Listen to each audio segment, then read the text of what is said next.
everybody, it's Brooke at Cog Hill Farm, and I'm recording in the afternoon today. I'm out here in the pasture with the goose, like I have one goose, geese, and the emus. You probably heard Goldie just a minute ago when I first came out and started recording.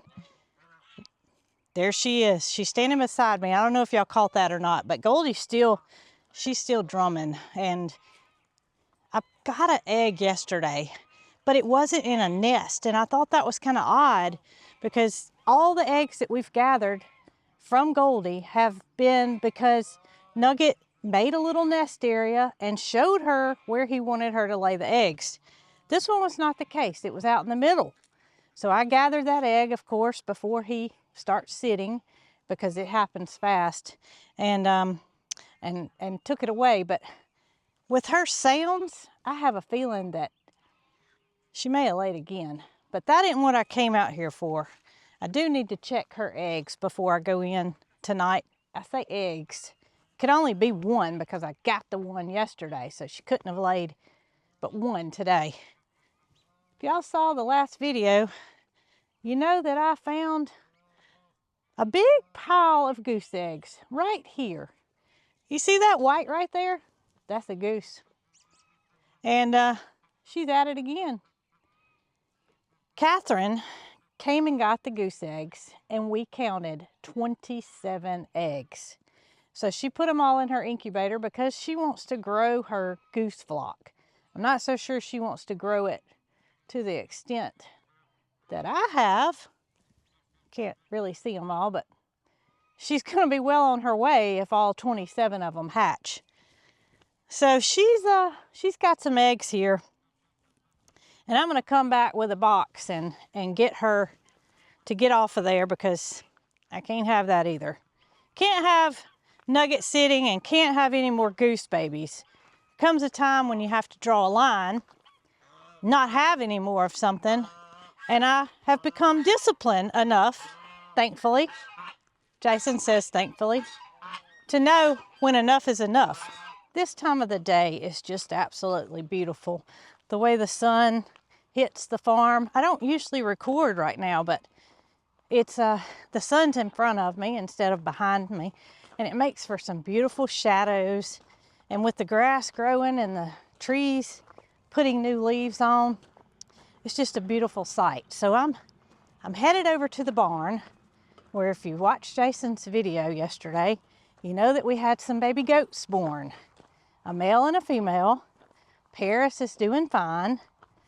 The babies are doing fine. And I am headed to the barn because our friends, Nick and Zoe, came by to drop off some things that they picked up for us at the Okie Homestead Festival. And one of those things I have a plan for, and I can't wait to see the end result. So I need to get this started today in order to get the finished product out by the time my video is ready. Good evening, everybody. Sylvester and Biscuit included. Those two cats, Sylvester and Biscuit, are like the best of friends. And of course I got Dee Dee out here with me.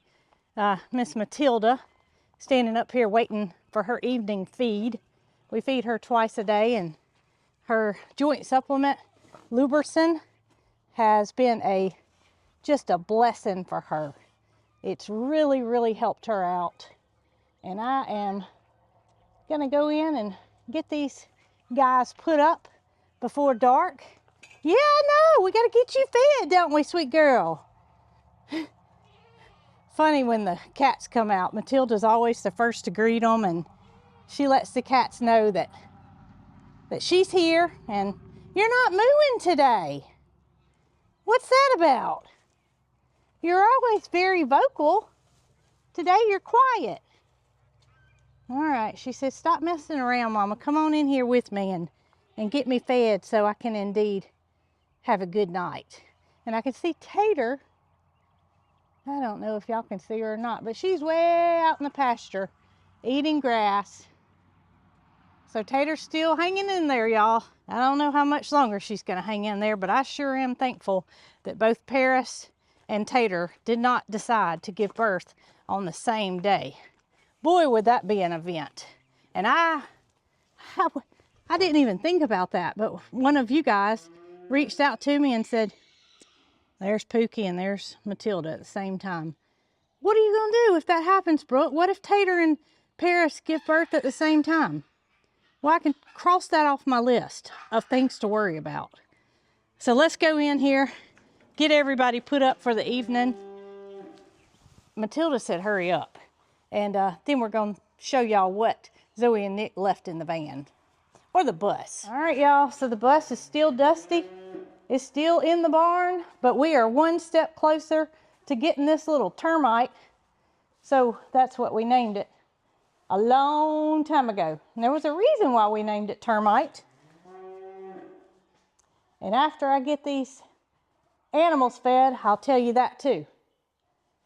Pookie, what you doing, girl?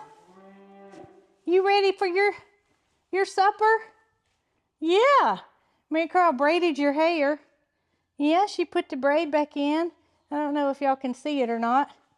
I'll show you a better view when I get you fed. All right, Miss Pookie, you ready for your dinner? There you go, girl. There you go.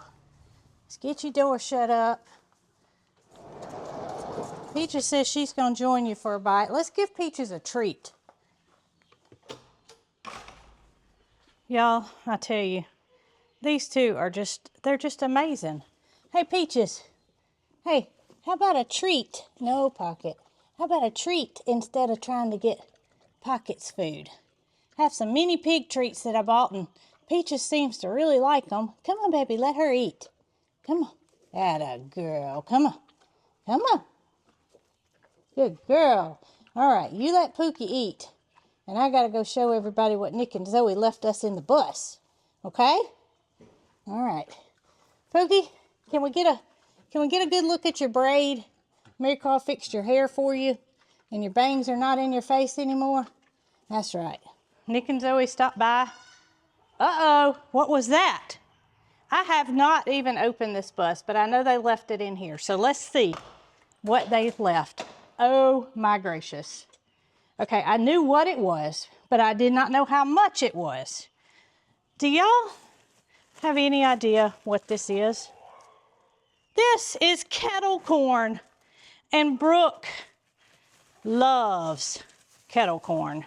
I'm too focused on trying to get this kettle corn out of here than talking to y'all. So we had the pleasure when we first went to the Okie Homestead event a few years ago to meet Faye and Aaron Ayers, and they have a kettle corn operation.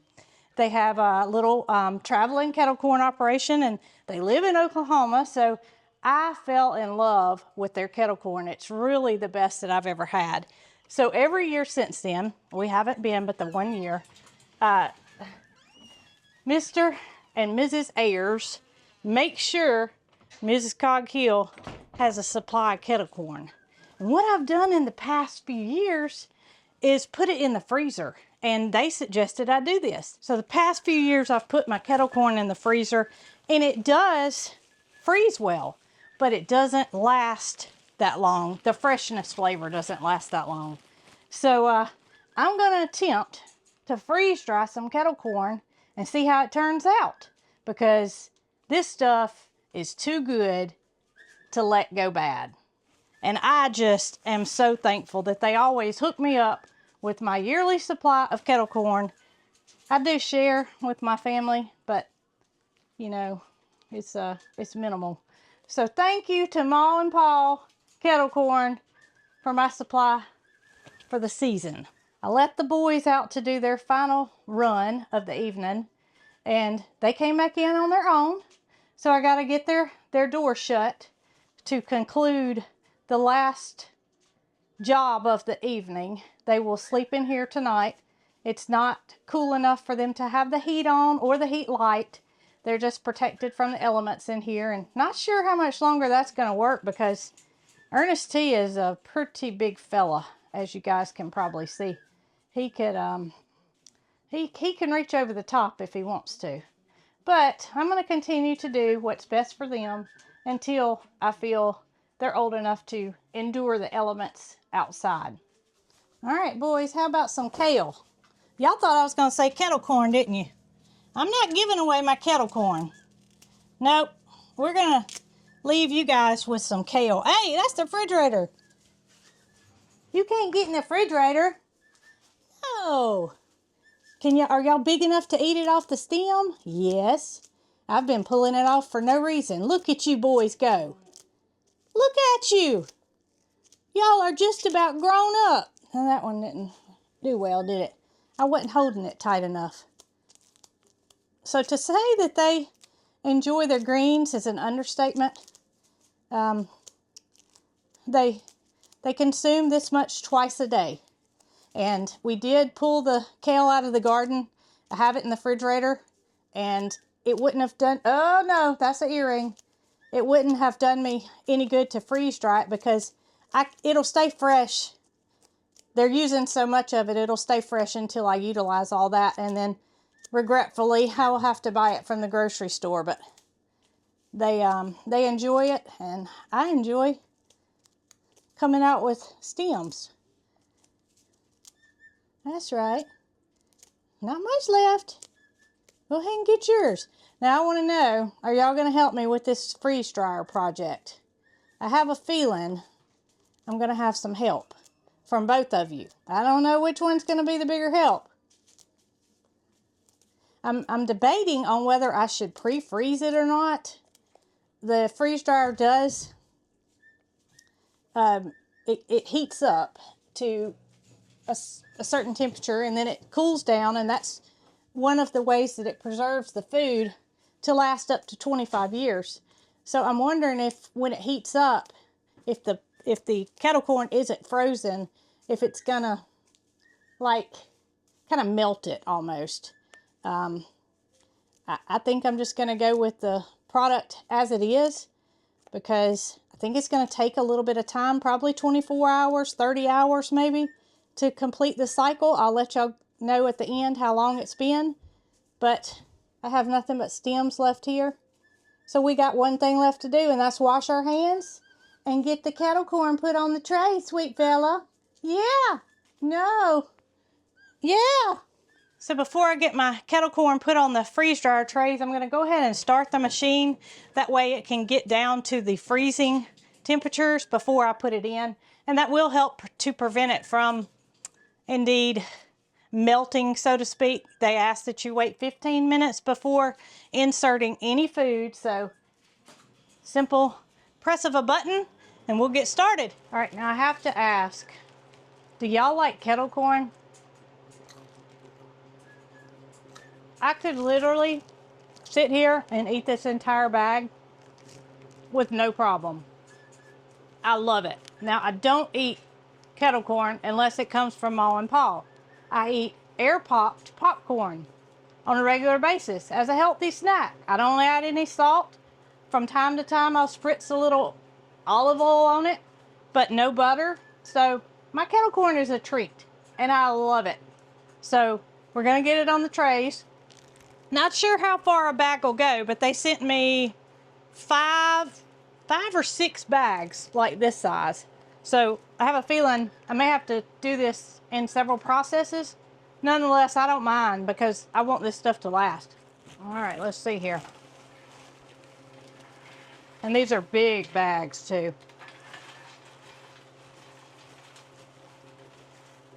Oh my. It's gonna take one bag, it's gonna do 3 trays. And it's still a little bit too piled up. I may have to take some of this off. So y'all, I'm definitely gonna have to do this in stages. But first of all, I wanna make sure it turns out, because I'm not gonna waste any of this precious kettle corn.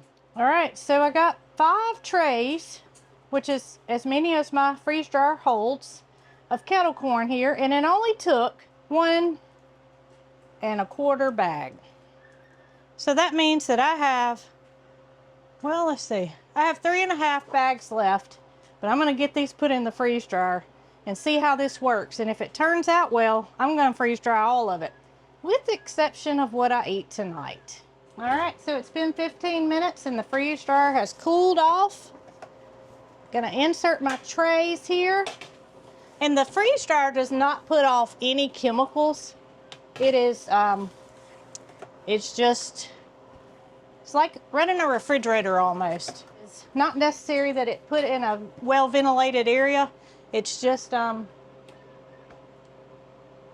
it can be in any environment. So we're gonna mash start, which I did. And goodness, I don't need these because it's dark outside. Before I leave the barn and leave these precious boys to a good night's rest, y'all need to rest. You gotta get up and run tomorrow. I'm going to make a pit stop. Some of you guys may be wanting to see Paris and her precious babies, and we're gonna do that before I head home for the evening. All right, y'all. The babies are asleep. Has fed them, and I have fed Paris. She's eating pretty good. I've been putting a little bit of the Manna Pro on the top of her feed, so she will have a good appetite. And here they are under their heat light, curled up, little brother and sister. I'm not gonna wake them up. I think that they are pretty much in a milk coma right now. I heard her feeding them earlier. They were crying, and Paris did the job of coming over and nursing them, and off to bed they went. So gotta let them sleep it off tonight and tomorrow. Don't know how long the kettle corn will take, but we will check on it. We'll give it a taste. We'll let Jason try. And Paris, you're such a good mama. I'm so proud of you. And you got Ryan the rooster up there who's found a perch back behind you. He is still in here recuperating, although I'd say he's as close to 100% as he's gonna get. He can go back out very soon. All right, Paris. They are precious. Piled up on top of each other. How sweet. All right, y'all, kettle corn is complete. It did take about, I would say, 16 hours to get it completed. And I am excited to see if the texture is going to be softer or crunchier. What about you, Jason? Yeah, I'm excited. We got excited. some company in here. I hear them. I'm going to try it first because popcorn's my thing. Tastes the exact same. There's no difference? No difference. I could just like it hadn't been freeze dried. Just like nothing's ever happened. Oh my goodness. So does that mean this was last for 25 years? Well, In a Mylar bag? all the moisture's gone out of it. But was there any moisture in it to begin with? I guess there was. Everything has moisture in it. Wow, that's crazy. So I reached out to Ma and Pa Kettle Corn, thanking them for the kettle corn. And I told her that I was going to freeze dry it. What'd she say? She said, you know you can freeze it, but I don't know for how long. I said, well, I know all about the freezing because that's what I've done in years past. But it does tend to take on a freezer burnt taste after a short period of time. So I'm thinking this is going to be a ticket. And do you know This is that good. 1 1/4 bags did 5 trays? No way. Got Ernest T trying to get a bite of popcorn. Yeah, so, I mean, it's going to take several processes to get it all done. Because that's a lot of kettle corn in a bag. Yeah. But I love it. I mean, I don't think you could... Let me show you eating it. I don't think you could tell the difference. That's good. I can't tell any difference. Look at our tray, y'all. That's how much we've eaten already. Yeah, I can't tell any difference. I can't tell any difference either. It's cold. I can tell you that. Well, it's cold because it came out of the freeze dryer, and, you know, it's not going to stay cold. I mean, it's not like freezing, but it's chilled. So, I'm thinking that we should put this in a Mylar bag. Yeah. Seal it up. Yeah. And this time next year, open it up. Y'all going to remind me? You're going to remind me because Mom and Pa are going to give me some more kettle corn next year. Then we're going to know to open it back up. We're going to know to open it back up, and we're going to test it and see, because 1 year later in the freezer is not excellent. It's not excellent. That's going to be interesting to see. All right. So another project completed. That's so good. And this is a good one. So good. This is a good one. So I'm satisfied with the results, and I'm going to reach out to Ma and Pa and tell them, hey, y'all may be on to something. Get you a freeze dryer and start selling freeze-dried kettle corn. I tried to do a little research because I'd never heard of it. Yeah. And I did see there was such a thing. Thanks to Ma and Pa Kettle Corn for the popcorn that we experimented with and found out the Harvest Right freeze dryer is indeed the way to preserve it. Hope y'all enjoyed this video. My little birds are tweeting back here. Time to put it up, Jason. I'm putting it up. You can't leave it. I'm gonna eat it all. Well, you don't have to put it back in the freeze dryer. If I don't, I'm gonna eat it all. Okay, so one last step, and that is to get this popcorn put in Mylar bags. And y'all got to remind me next year when I show you the Ma and Pa kettle corn to get that out of that freeze-dried bag, Mylar bag, and see how it tastes. Well, I hope everybody enjoyed this experiment today. Hope you enjoyed seeing the baby goats and all the animals being fed. Anyway, don't forget to hit that like button, comment, and subscribe. And until next time, y'all be good.